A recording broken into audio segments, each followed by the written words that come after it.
So, for the past few explainers, we've really been zeroing in on how you, as an individual, can handle the wild ride of career uncertainty in this age of AI. But what about the organization itself? Today, we're pulling the camera back. We're moving from personal strategy to the organizational playbook. How do leaders steer the entire ship, not just one lifeboat, through this massive transformation? All right, let's get into it. Okay, just a quick heads up before we dive deep. This is part 5 of our 9-part series, and it's all based on a fantastic research report from Virtualization Options LLC. We're jumping right into chapter 5 today, which really gets to the heart of the matter for companies. And as always, remember these explainers are just a taste. We're only scratching the surface of what's in that full report. So here's our game plan for today. First, we're going to talk about what it takes to build a truly smarter, more agile organization. Then, and this is huge, we'll cover how you guide your people through all this change. After that, we'll look at the new playbook for leaders. And finally, we'll tackle how to build an organization that's ready for a future that's, well, pretty much unknowable. And this right here, this is the big question, isn't it? This is what's keeping leaders up at night. The old maps, the old business plans, they're becoming obsolete right before our eyes. So how on earth do you lead with any kind of confidence when the terrain is literally changing as you walk on it? Okay, first things first. We have to talk about the organization's core operating system. And I'm not talking about just installing some new software. No, this is about a fundamental redesign of how the entire organization thinks, learns, and reacts to the world around it. And this slide just nails the difference. Look at the left side. That's the old way. Learning cycles measured in quarters or even years. It's like trying to navigate the ocean with a paper map and a telescope. Slow, deliberate. Now look at the right. This is like having a live satellite feed, GPS, and sonar all at once.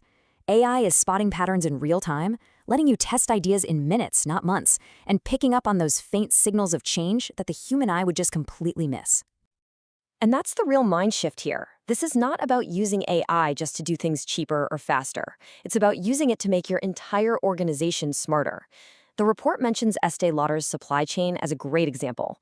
They use AI not just for efficiency, but to actually sense what customers want next and respond to it almost instantly.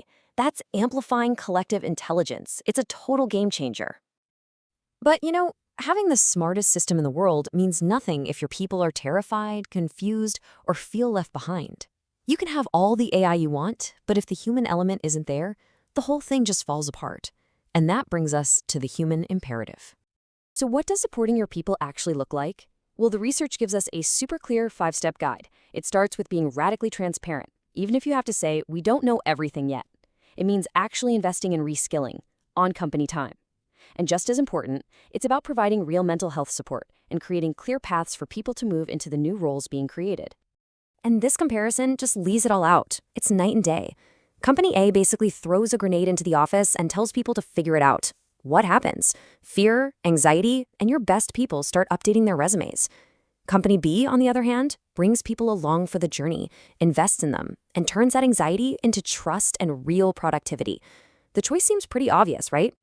Now, all of this requires a totally different kind of leadership. The old model, the leader who has all the answers, who has the perfect 5-year plan, that's just not going to work anymore. Today's world needs leaders who are good at steering the ship through thick fog. So, what does this new leader look like? Well, it's less about command and control and more about creating the right environment. It's about modeling that adaptability yourself. You have to walk the walk. It's about developing foresight, thinking in terms of possibilities, not certainties. And it's absolutely crucial to build inclusive teams because you need diverse perspectives to see the whole picture. I absolutely love this point from the report because it's so true and so against what we've traditionally been taught. A leader who can stand up and say, look, I don't have all the answers, but here's how we're going to figure it out together. That's not weakness. That's strength. It builds trust and gives everyone else permission to be in learning mode, to experiment and to adapt without being afraid to fail. Okay, for our last piece, let's talk about the long game. Because this period of disruption, it isn't some temporary storm that we just need to ride out. We have to start building our organizations for a future that is fundamentally unpredictable. The core idea here is something called dynamic capabilities. Sounds a little academic, but the concept is simple. Think about the difference between a machine and a living organism. A machine is built to do one thing perfectly, but an organism, it can sense its environment, adapt, and evolve to survive. That's a dynamic capability. It's about building an organization that can constantly sense what's coming, grab opportunities, and reshape itself on the fly. So, how in the world do you actually do that? Well, instead of making one big bet on one version of the future, you plan for several. You actively stress test your plans against worst case scenarios. You build flexibility into everything you do so you can pivot without everything falling apart. And you create systems that are always listening, always sensing for those early signs of what's next. You become an organization that anticipates change instead of just reacting to it. And that really is the bottom line. If you take away just one thing today, please let it be this. We are not just getting through a rough patch to get back to normal.